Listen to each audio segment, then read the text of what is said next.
Alaska can thrill you, Alaska can chill you, and Alaska can kill you. Alaska is a beautiful but cruel mistress.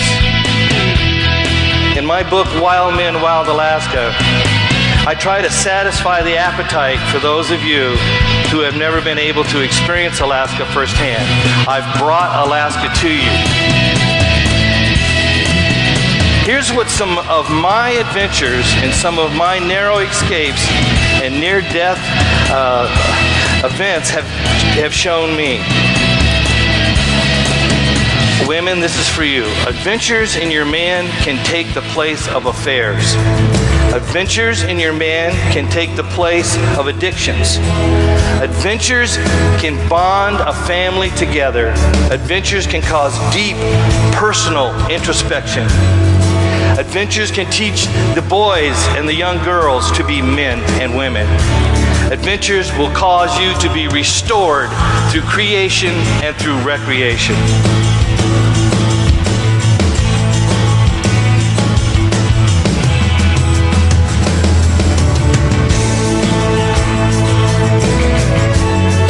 Everything that has been made reflects Him.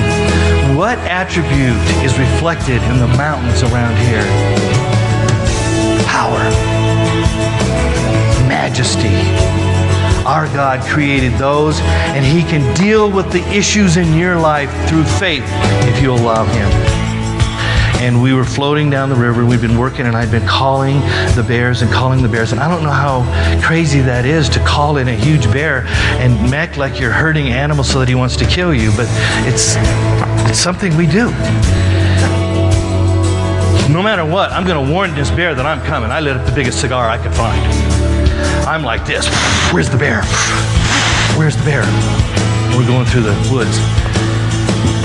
That's a very good guide technique if you guys want to use that sometime. When you think you're going to get killed by a bear. Over the years, my encounters with these huge grizzly bears have been the ones that have really made me scream, fall on the ground, cry like a woman, and escape. And someday, maybe the grizzly bear will be up here telling you his story. Maybe I won't be here, and that's fine. You know, if I would have known I was going to live this long up there, I would have taken better care of myself. And the bear runs back into the alders, and he's thrashing around in there, and I just say, I'm going to get him! John goes, please don't, Rocky, please. The hunters are going, don't do it, you're stupid. By that time, I was already in there. Me and that bear were going to go one-on-one, and the bear charged, and he was right here on top of us. My last shot hit the bear right in the nose. The bear was down and he was dead, even though I don't think all the water on my pants was river water. That was the biggest high of my life.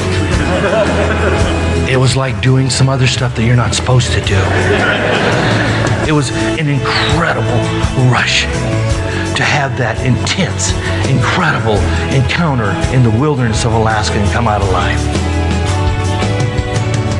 And I am here from the remote regions of Alaska where God showed off through creation itself to tell you that by simply soaking in creation itself, I have learned that it is a direct expression of God's gift and love to you. He has given you a garden, the earth, and you are to be the caretakers, the tillers, the mandators, the creation conservationists that take care of our planet. I see that men and women need to be reminded that adventures not only leave your palms sweating and your heart pounding, but they turn your thoughts to our Creator. I remember going back to the camp that night, sitting around the fire with 3 big grizzly bears laying on the beach and thinking, man, this is amazing. Alaska is still amazing. It's still the king of the adventures.